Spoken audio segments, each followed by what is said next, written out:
શિવ પુરાણની અંદર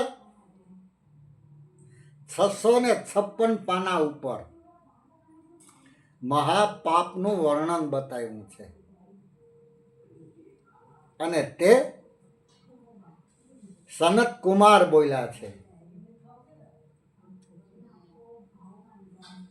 હવે પેલું પાપ ક્યું? પરાઈ સ્ત્રી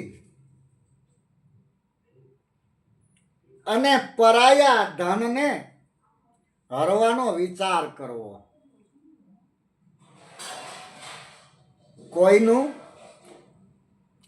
બુરું કરવા તત્પર થવું, નિંદા થાય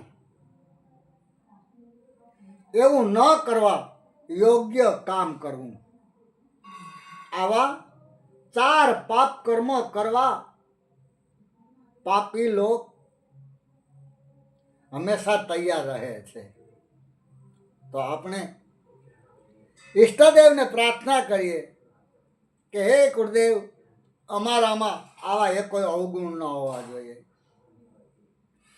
બોલે દ્વારકાધીશ કી જય, રણછોડ રાય કી જય, માધવરાય ભગવાન કી જય. જય સોમનાથ, જય ભોળિયાનાથ.